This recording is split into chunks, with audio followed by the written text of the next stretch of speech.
Queridos, eu quero falar um pouquinho para os irmãos hoje sobre esse texto que nós lemos. Mas o Espírito expressamente diz que nos últimos tempos alguns apostatarão da fé, dando ouvidos a espíritos enganadores e a doutrinas de demônios, pela hipocrisia de homens que falam mentiras e têm a consciência cauterizada, que proíbem o casamento e ordenam a abstinência de alimentos que Deus criou para os fiéis e para os que conhecem a verdade, a fim de usarem deles com ações de graças. Porque tudo que Deus criou é bom e não há nada que rejeitar, sendo recebido com ações de graças, porque pela palavra de Deus e pela oração é santificada. Bendito seja Deus. Amados, todos nós sabemos que o inimigo das nossas almas, ele trava uma luta incessante contra a igreja do Senhor. Nós estamos em uma batalha, em uma guerra sem tréguas e renhida, 24 horas por dia. Mesmo quando nós estamos dormindo, o inimigo está, de alguma forma, tentando prejudicar a igreja. E, ultimamente, ele tem mudado muito as suas táticas. Antigamente era perseguição, eram esses problemas de falta de recursos, eram o não reconhecimento das autoridades para o nosso trabalho. Então, a guerra era mais ou menos nesses termos. Mas, ultimamente, Satanás mudou essa tática e ele tem se utilizado principalmente de fazer com que coisas que o Evangelho condena se tornam normais entre nós. É um processo de normalização do erro. E essa é a arma mais poderosa que o inimigo usa hoje contra a igreja. Como é isso na prática? Tudo é normal. Não, ninguém vai lutar contra isso não, ninguém vai falar sobre isso não, isso é coisa normal, é natural. Entenderam? Então hoje é uma arma poderosíssima que Satanás usa, dizer que tudo é normal. Tudo é normal. É uma grande sutileza dele. E ele está conseguindo fazer muitos estragos com essa ideia de tudo para nós ser normal, tudo para nós ser natural, tudo, tem outras palavras, tudo pode, né?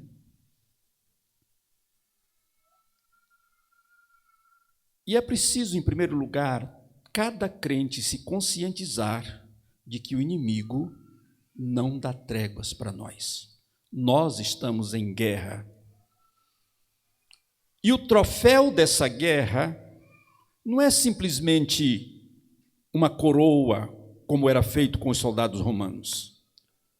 Não é simplesmente uma promoção, como se faziam nas guerras da Primeira Guerra Mundial, Segunda Guerra Mundial, em que os combatentes recebiam uma promoção, engrossavam seu soldo, alguma benesse para a sua família. Não. Essa guerra que nós estamos travando com o inimigo, o que nós vamos lucrar com ela é a salvação. É o céu ou é o inferno. Se nós vencermos essa luta, é céu com Cristo eternamente. Se nós perdermos essa luta, é inferno, condenação eterna. Por que eu estou dizendo isso aos irmãos? Porque muita gente já nem acredita mais no inferno, nem tampouco no céu. Quanta gente hoje, engravatada, pregando evangelho, fazendo conferência, que não acredita mais no céu, que não acredita mais no inferno. Por que é que vocês acham que tem tão pouca gente falando da volta de Jesus?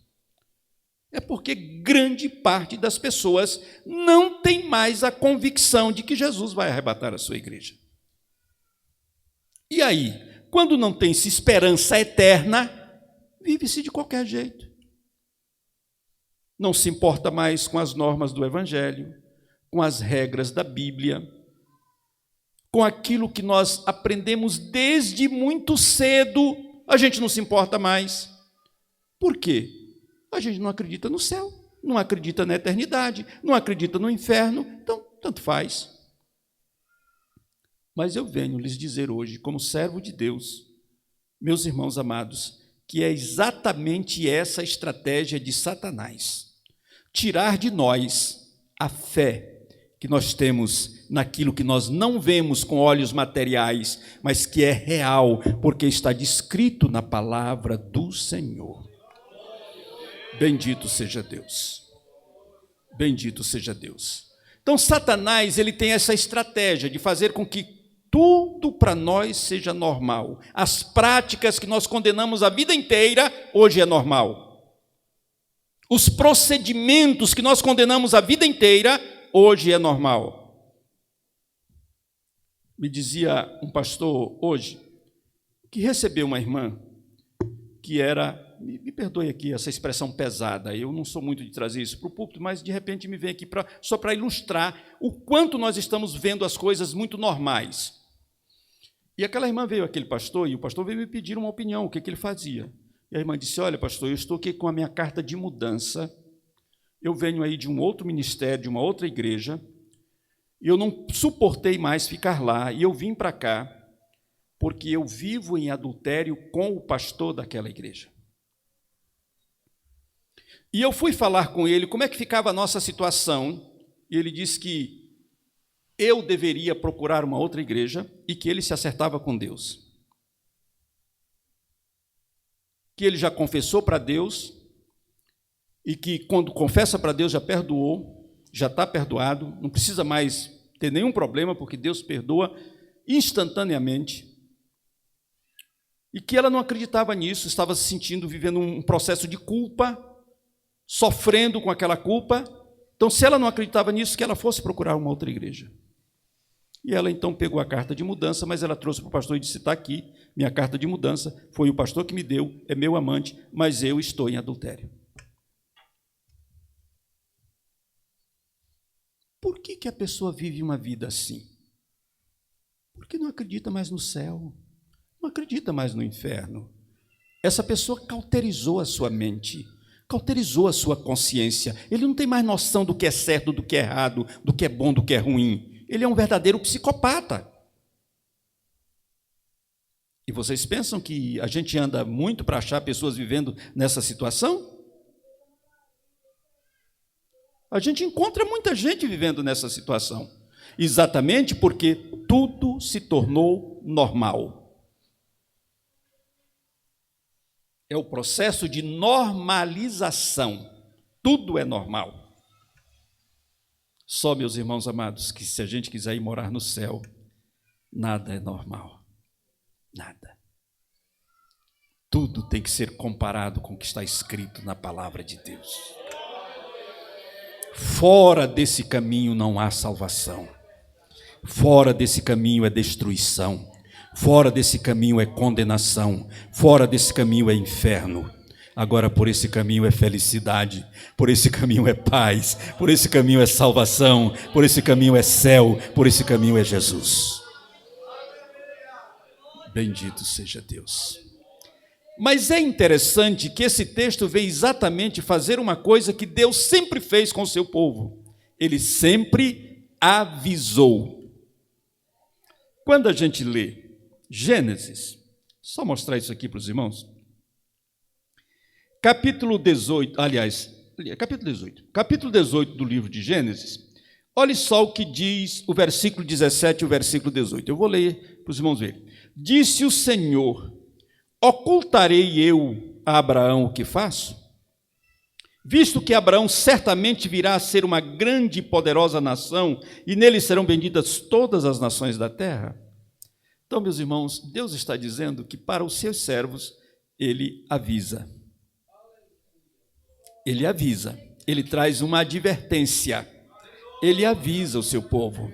E o que Deus está fazendo com você como igreja, você como crente, ele avisando, Deus não vai ocultar o que ele vai fazer com este mundo vil.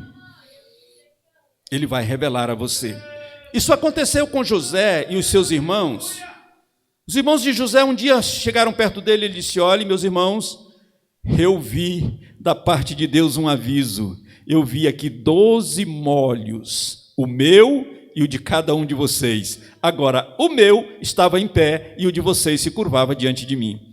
Gênesis 37.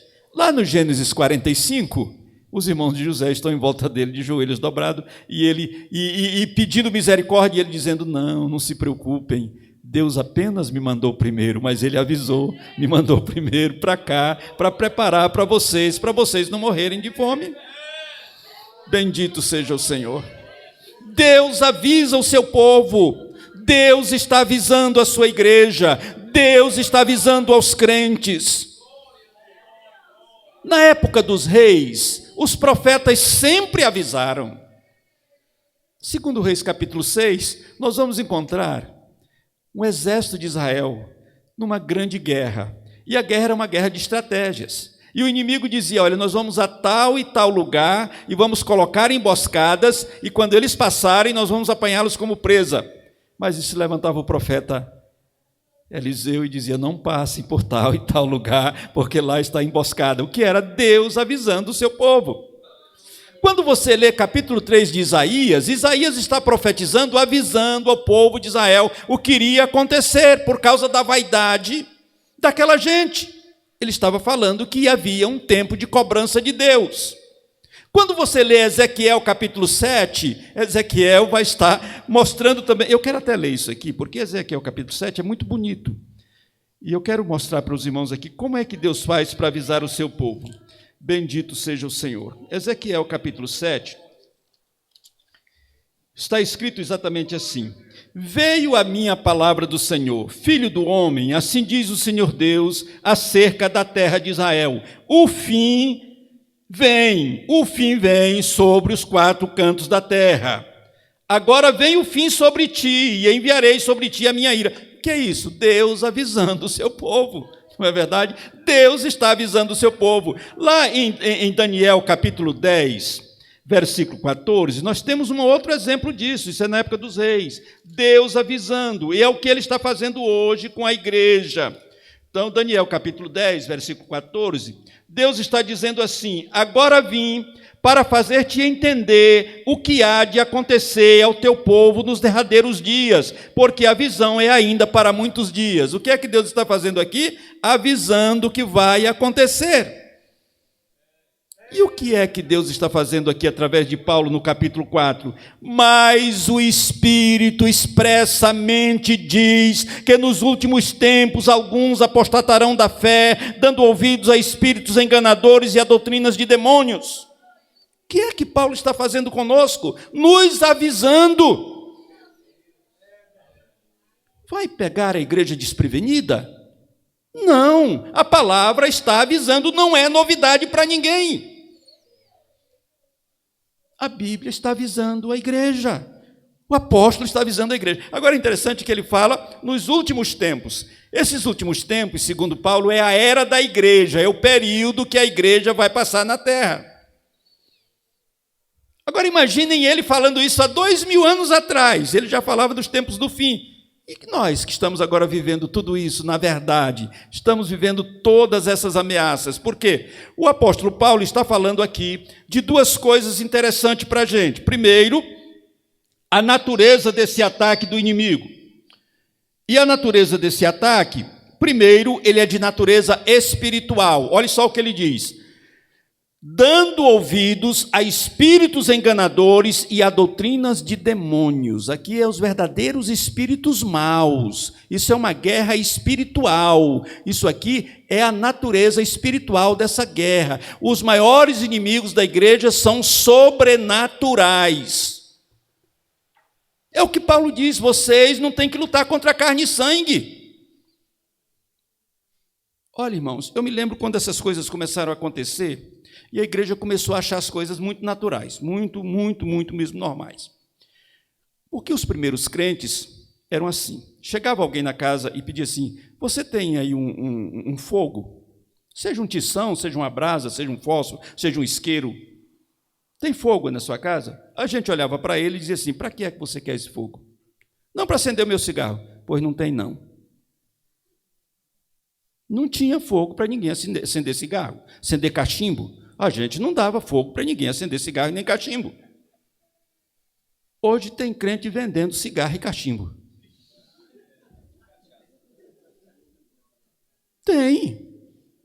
Tem sim, senhores. E um dia desses, um pregador famoso veio para mim me dizer que o príncipe dos pregadores, vocês sabem como é o nome dele? Como é o famoso príncipe dos pregadores? Hã? Não, príncipe dos pregadores, aquele inglês que é famoso, aí tem Charles Spurgeon. Ah, muito bem, muito obrigado. Dizem que ele era viciado em cachimbo. Aí a gente faz como aquele personagem do Chico Anísio antigo. Tem prova? Tem uma foto dele fumando? O camarada não tem, então, não me venha, ele dizia, não me venha com churumelas, não é verdade? Mas estão dizendo isso para justificar coisas erradas que estão normais hoje. Meu irmão, um crente não entrava bebida alcoólica na casa dele. Não. Bebida alcoólica, um crente? De forma alguma. Hoje estão fazendo remédio com cachaça. Ensinando maconha para o povo para curar. Estão vendo como é que a coisa se tornou normal? E isso vocês acham que é só do homem? Não, isso aqui é espírito enganador, é doutrina de demônio, é a guerra espiritual, é nós vivendo no sobrenatural, sem entender ele, cedendo e perdendo a guerra. E quem perder essa guerra não vai para o céu, não. Entenderam, irmãos? É isso que a gente precisa entender. Essa guerra, ela acontece principalmente na esfera religiosa. Está escrito aqui, alguns apostatarão da fé. Irmãos, hoje tem muito apóstata sentado nos nossos bancos, ouvindo a mensagem do Evangelho, mas com uma vida totalmente fora das regras da palavra de Deus. E não tem quem chegue ele para o lugar mais. Ele simplesmente virou as costas para a Bíblia. Relativiza a verdade bíblica. Muita gente já está dizendo que a Bíblia não é mais a palavra de Deus, apenas contém a palavra de Deus. Dizem que a Bíblia é um livro interpretativo, que cada um interpreta ao seu modo, porque eu tenho a minha forma de interpretar e você tem a sua. Irmãos, parem com isso, se convertam. A Bíblia é a palavra de Deus, a regra de fé tem só uma interpretação. O intérprete da Bíblia é o Espírito Santo. O Espírito Santo não ia deixar a igreja viver tanto tempo enganada. A igreja é a noiva de Cristo. Está errado isso. Então é na esfera espiritual que isso acontece. Mas acontece também na esfera social. Olhem só o que ele diz assim, ele diz aqui, proíbem o casamento. Irmãos, pelo amor de Deus, é preciso a gente abrir o olho. Nós nunca vimos tanto ataque à família como estamos vivendo hoje. E a família é a mais importante instituição social que existe. Olhem só o que nós estamos fazendo com o casamento, que o casamento diz a Bíblia, que o casamento, irmãos, é algo que Deus instituiu, é precioso aos olhos de Deus, o leito sem mácula. Imaginem isso, o que nós estamos fazendo com essa instituição. Qual é o valor que nós estamos dando ao casamento? Pense isso como igreja, pense isso como servo de Deus. Então, é um problema de ordem social também. E mais ainda, é um problema de ordem moral. Olhem só, a palavra de Deus diz assim,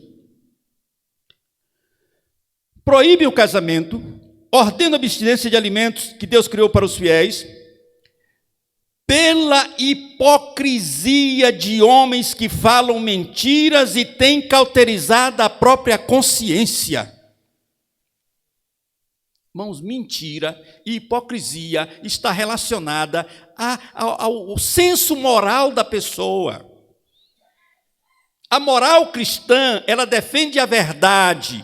Ela defende o que é íntegro, ela defende o que é real, a verdade, porque Jesus diz, eu sou a verdade e a vida. Mas as pessoas hoje estão vivendo um verdadeiro teatro, escondendo o que são na verdade.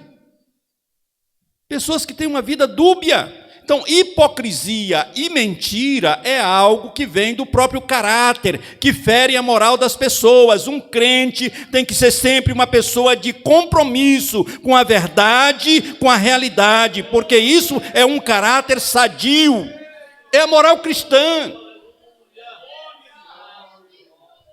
Irmãos, o Evangelho precisa transformar o homem. O Evangelho precisa transformar o homem. Nós não podemos ser crentes sem ter a vida transformada. E o Evangelho transforma o homem na sua totalidade. O Evangelho transforma corpo, alma e espírito. O Evangelho transforma o nosso físico. O Evangelho transforma as nossas emoções, o nosso psicológico, o nosso pensamento, o nosso amor, a nossa saudade, a nossa paixão. Tudo isso é transformado pelo poder do Evangelho. É uma questão de caráter. Que evangelho é esse que a gente prega e não transforma? E sabe por que não há maior transformação? Porque a gente acha normal a pessoa viver a mesma vida do que o mundo lá fora vive. É o processo de normalização. Mas nós precisamos estar atentos para isso, porque para nós normal é obedecer a palavra do Senhor. Palavra do Senhor, viver com verdade, viver sem hipocrisia, viver com simplicidade, viver conforme o Evangelho. É isso que a palavra do Senhor exige e é isso que ela está nos avisando. Nos últimos dias apostatarão alguns da fé, dando ouvidos à doutrina de demônio. Doutrina, irmão, só tem 3 fontes. Ou ela é de Deus, ou ela é do homem, ou ela é do diabo. Agora, o que acontece? Paulo apresenta aqui as 2 armas mais poderosas que nós temos para enfrentar esta situação. Está no versículo 5. Porque pela palavra de Deus e pela oração. Quais são as 2 armas poderosas para enfrentar essa situação? A palavra e a oração. Irmãos, essa palavra ela é tão importante para nós que um crente sem ela é um soldado desarmado. Um crente que não a conhece é um soldado desarmado. Um soldado desarmado é presa fácil para o inimigo. Por que nós estamos perdendo tanto terreno? Porque nós estamos adestrados muito pouco para conduzir essa palavra. Porque o crente que está arraigado na palavra, que conhece a palavra, que vive a palavra, ele não se deixa levar por doutrina alguma que não seja a doutrina de Deus. Na hora que a pessoa fala a doutrina, ele já sabe, aquela ali é do homem. Não é verdade? Se sair fora do homem e for para o lado espiritual, essa aí é de demônio. Mas se for para o lado de Deus, ele sabe, essa aí é do verdadeiro Pai Celestial. Eu conheço, está no manual, eu conheço a minha ferramenta. O apóstolo Paulo chamou isso aqui de espada do Espírito, não foi? Bíblia Sagrada, a palavra é espada do Espírito. Mas não adianta nada a gente ter uma espada na cintura e não saber manuseá-la. Então essa arma, irmãos, é que tem que ser utilizada pela igreja. A palavra de Deus. Crente tem que viver pela palavra, na palavra, segundo a palavra, defendendo a palavra, pregando a palavra, vivendo a palavra. É assim que a gente vive para enfrentar essas situações todas. E a segunda arma é a oração. Bendito seja Deus. Já pensaram como Deus é maravilhoso? Ele vem e avisa a gente do perigo, ele mostra como é que ele está acontecendo, olha as esferas que ele está acontecendo e mostra tudo para nós e diz assim, vocês vencem. Porque tem aqui uma arma na vossa mão, a palavra e a oração. Bendito seja o Senhor.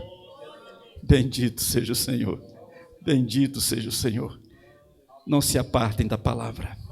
Não deixem a oração. Irmãos amados, círculo de oração na igreja começou no dia que a igreja parou de orar toda. Aí no dia que a igreja como um todo parou de orar, nasceu o círculo de oração. E agora até o círculo de oração está se acabando.